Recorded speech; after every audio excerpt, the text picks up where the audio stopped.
This is probably the survival companion that men desire. Most, sweet appearance, stable emotions, gentle comfort during tough times, ready to share the burden in difficult situations, never gives up, and always sticks by your side. Life surviving in the wild becomes rich. A girl named Cassidy who loves adventure and travel, passionate about horseback riding and surfing. Currently in a phase of self-discovery, came here to test her limits. The male lead, named Jamie, an architect who enjoys hunting, fishing, and trying new challenges, joined this time to prove himself, since he's often not supported by family and friends. They arrive at Sina Island, known as a hellish place. Humid tropics with dense vegetation, a habitat for mosquitoes, dengue fever, deadly and king cobras that can kill a victim in 30 minutes. Though it looks like a tropical paradise, this place is full of danger. The two arrive at the challenge location by the program's yacht. Starting by changing clothes, their first meeting is full of excitement. Jamie finds Cassidy beautiful and cuter than his wife, while Cassidy shyly thanks him for the compliment. Survival gear includes a knife provided by the program. Cassidy brings a pot, Jamie brings shoes. They determine their position on the map, needing to reach the island's lowest point to find fresh water on the way. Cassidy sees Jamie as a friendly country boy who gives a sense of safety after 3 hours of walking. They reach the lowest point, deciding to sleep there and stargaze. The next task is to build shelter and find water. Bamboo is a good material, but cutting it takes effort. They divide the work. Cassidy digs for water. Jamie prepares the shelter. Cassidy uses the pot to dig, but finds nothing, resorts to asking Jamie. But he's also exhausted from dehydration, unable to start a fire on day 2. They continue digging, finding a little water, but it's dirty. They decide to wait for more water to rise to see if it's usable that night. Cassidy can't sleep due to mosquitoes, jealous of Jamie, who has thick hair for protection. On day 3, Cassidy smears mud on herself to repel mosquitoes. Jamie doesn't care about zodiac signs. He just wants water. Trying life again. But failing thirst and hunger make him increasingly irritable. Cassidy gently encourages him, saying he's done well if it's not okay. A bit of cold tea wouldn't hurt. Her care motivates Jamie to try starting a fire so as not to disappoint her, but he lacks the strength. Jamie is severely dehydrated. Cassidy decides to pick coconuts to hydrate him. Jamie wants to go along, but Cassidy refuses, telling him to rest. This moves Jamie to near tears. After about 2 hours, Cassidy returns with some big coconuts. Jamie drinks one right away, but it's spoiled. He vomits after drinking still. It hydrates him a bit. His condition improves. Jamie resolves to start a fire and succeeds after a few tries. Both enjoy the flickering flames, then fetch water from the well. Boiling mud into drinking water after half an hour, they enjoy their first hot tea at night. Cassidy is scared to go to the bathroom alone. Jamie thoughtfully accompanies her and spots a snake in the Philippines, avoiding it in time so Cassidy isn't bitten on day 4. They find a rat in the well.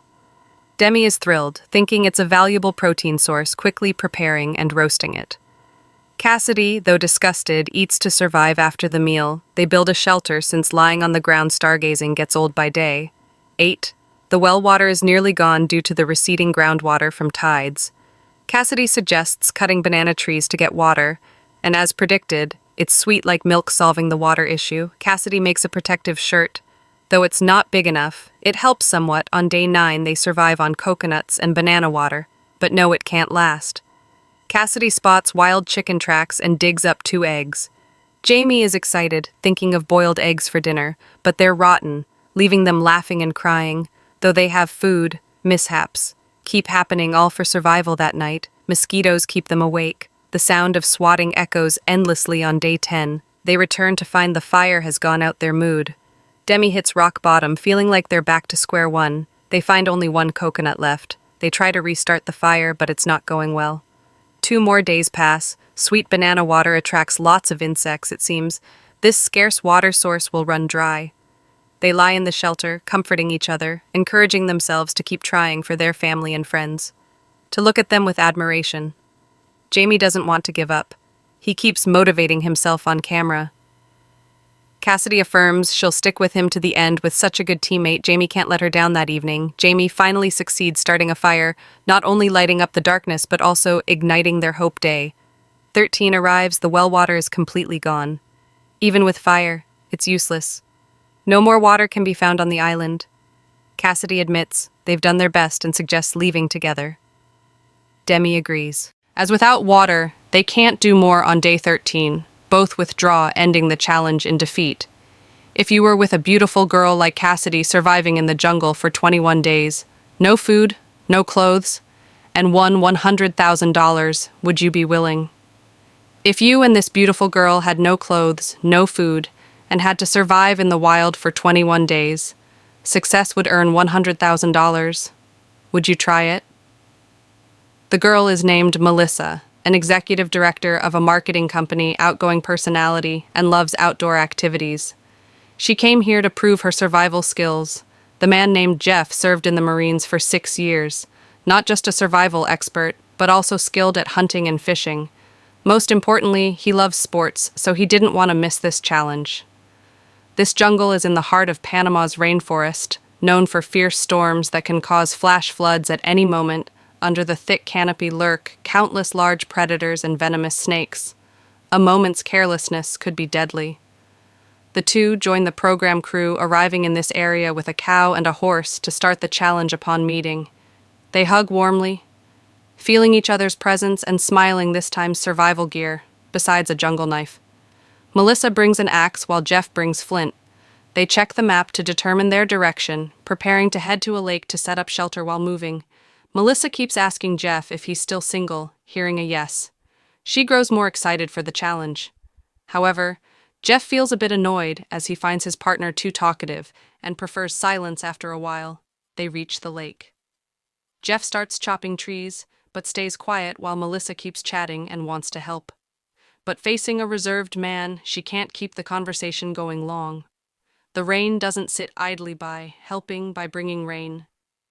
Fearing the cold at night, they decide to start a fire, but can't get it going. Melissa suggests using the knife to try unexpectedly. Jeff strikes too hard, breaking the flint in anger. Cursing the program for giving poor tools, Jeff says without fire, he won't last 15 days to avoid being left alone here. Melissa just wants to find dry tinder fast to try again. Once the material's dry, both grow impatient with repeated failures. Luckily, they finally get a fire and succeed. Drinking their first hot tea that night, sleeping soundly, they're woken by a low growl. Turns out it's just a kitten passing by on day 2. As predicted, heavy rain comes, and they can't do anything but sit in the shelter. Melissa stays optimistic and motivated, while Jeff looks bored, just wanting to quit on day 3. The sky finally clears. Melissa suggests using the chance to gather more firewood. Jeff wants to do everything alone. Melissa offers help but is refused. However, at night to stay warm, starting a fire is essential on day 4. Fearing attacks from big cats at night, they don't sleep well so far, they haven't eaten, and Jeff grows increasingly irritable. Melissa plans to find food to lift spirits. She finds a small turtle by the riverbank, and though Jeff says he can't harm animals, he still keeps preparing it. And they have a meal of roasted turtle after eating their fill. Melissa keeps talking, but Jeff doesn't care. Jeff asks Melissa to sleep on the other side as he finds her too noisy and needs personal space. Melissa replies that there are animals sleeping over there. Jeff loses all patience, and they argue non-stop. He doesn't want to continue, only staying to please her on day 5. Melissa wakes early to gather firewood, though not one to hold grudges after returning to camp. Jeff is the one to apologize, explaining he gets cranky without good sleep and doesn't like talking to others. Melissa really wants someone to chat with while living in the wild, but Jeff thinks their personalities don't match. He says if he met Melissa in normal life, he'd definitely avoid her.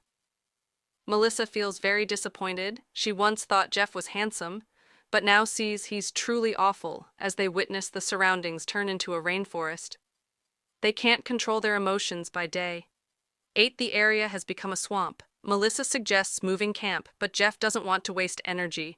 He says if she wants to go, she can leave alone. This angers Melissa into silence. After 9 days, they've only eaten 1 turtle, and hunger makes Jeff even angrier. He prepares to set traps for prey after setting the traps. He goes foraging and stumbles upon a fallen bird nest with 2 baby birds inside. Though he knows they're cute and innocent, Jeff thinks they'd taste good and decides to use them to survive. After praying for 30 seconds, he starts roasting the meat. The birds spark an argument, neither wants to lose out or waste time. Melissa bluntly says when she woke early to check Jeff was still sleeping. Jeff says he doesn't want anyone bossing him around. They argue fiercely, even yelling in each other's faces, telling the other to get lost. Melissa can't take more of his negativity. By day 14, Jeff checks the traps. The good news earlier was nothing caught. Now he's so hungry. He's dizzy with a dull stomachache by noon. Jeff goes to the crew and says he wants to quit the challenge after some comfort. They ask him to reconsider. Jeff returns to camp and tells Melissa he's still leaving. Melissa, fed up, expects nothing more. Tonight is her first night alone in the shelter. The glow of fireflies and open space make her feel more at ease. A day passes after Jeff leaves. Melissa becomes cheerful again. At least no one's complaining about her on day 16. Melissa starts weaving a net to catch fish, hoping to snag some fish or small shrimp. She knows she needs strength to survive each day. By day 18, checking the fish trap, she finds a huge crab. By day 19, early morning, she picks wild fruit and brews hot tea. Said to taste like coffee that afternoon, heavy rain falls again. Melissa shivers in the shelter. The nearby stream floods inside. She recalls if Jeff had agreed to move camp, they might not face this now. She can't relocate alone, now forced to accept the situation by night. The rain grows stronger. She can only sit silently in the shelter and pray. Time passes quickly. Finally, day 21 arrives. Melissa perseveres with sheer willpower. Though alone, she pushes to the end. If you had to survive 21 days in the wild, no clothes, no food, would you be ready? This girl is named McKenzie, 35 years old, in her prime with many wilderness survival skills. She once had 2 hobbies, but after a shark attack while surfing, she nearly died, and now has just one hobby left. The male character named Scott, recently discharged, highly skilled at starting fires and building shelters, also great at crafting traps and weapons. However, he's introverted and not good at teamwork. The wild area in Texas where they live has lots of wildlife, including wild boars and venomous snakes. Among the biggest dangers, scorching days and freezing nights. It's currently the rainy season. A big rain could cause flash floods. The 2 ride a crew ATV to the challenge site. They ditch their clothes for scraps of fabric. Scott was bombed in Iraq and nearly died, let alone losing clothes after meeting. They introduce themselves coincidentally. Scott's daughter is also named McKenzie, so they decide to team up this time. Their survival gear besides a cast iron pot from the crew. McKenzie brings a jungle knife while Scott brings a fire-starting tool. They pull out the map, confirm their direction, and decide to head to the river confluence. The ground between is full of sharp cacti. Moving barefoot is painfully slow. It takes until near dusk to reach the area near the riverbed. Luckily, there's a natural cave here enough for them to spend the night. Thanks to the moonlight, visibility is decent. Scott decides to use the time to survive. He pulls the fire cord a few times and successfully starts a fire, making the evening cozy with fire and shelter. The next day, McKenzie wakes up full of energy before setting out. He makes 2 pairs of sandals for them with just his small hands. Scott keeps praising him wearing shoes. Their speed noticeably increases on the way. They spot 3 mountain goats since they're in a rush. They don't stop to set traps after a stretch. They find a dead antelope covered in flies and beetles, after confirming it's inedible. They regretfully move on after 10 miles. They finally reach the river confluence. Scott chops trees to gather materials, while McKenzie handles assembly and camp setup while working. They meet new neighbors coming to drink water at night. McKenzie is too cold to sleep.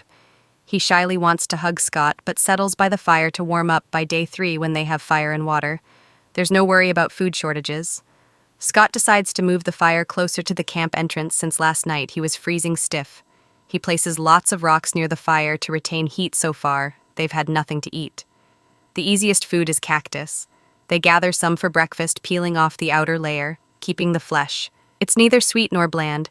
Tastes like eating olives, pretty hard to swallow. They decide to search for other food. Scott sets his first trap near the river, the second at the cave entrance. They hope for results by day 5. The leaf sandals start wearing out. They decide to backtrack to the antelope to use its hide for shoes. Cutting it releases a foul stench. McKenzie feels uneasy. It's full of flesh-eating maggots. Disgusting locals might eat it clean, but they fight nausea to harvest it. They patiently wash it and dry it on rocks. McKenzie says he's not picky, but turns away quietly, washing his hunting knife by the river. Suddenly, a loud noise comes from the other side. They see a massive wild boar, but it's too big, so they just watch that night. McKenzie sits by the fire, so hungry he doesn't want to eat. He just wants to dream of a full stomach. By day 6, near camp, they spot prey heavily. They spot 2 pufferfish passing by. They grab weapons, but the prey escapes. Mackenzie wants to make a bow and arrow, but the rope snaps when pulled, forcing him to give up for now soft. Noises come from a tree hollow. Seems like a small rat. They think for a moment, besides chopping trees. They can't do much. The prey gets away the next day. Scott forages by the stream, catches a big fish, and brings it back immediately, their first proper meal in days. Crisp, delicious meat, the night still freezing, waking at midnight to stoke the fire. Day 8 shows signs of rain. They find a cave to shelter from it. Day 9 brings dark clouds soon. Heavy rain starts. They can't relocate in time, stuck in the hut enduring it. The rain grows fiercer that night. They move into the cave, taking great effort to reach safety. Day 10, the rain doesn't let up. They can only stay in camp and rest. Morning of day 11, the sky clears. They're so hungry they eat wild grass. Mackenzie shows signs of low blood sugar. Scott checks the traps, but there's nothing. Day 12, they even start eating dried cacti. Mackenzie stares at a pile of cactus, too afraid to eat. Day 13, Scott's traps still fail. They keep going on willpower. Day 18, both are lifeless, sitting in hunger and despair. The next day, Mackenzie finds a big turtle near rocks, tries some, and films it right away. Amazing flavor, soft meat, 100 times more protein than beef. Day 21. The turtle finally helps them finish the challenge.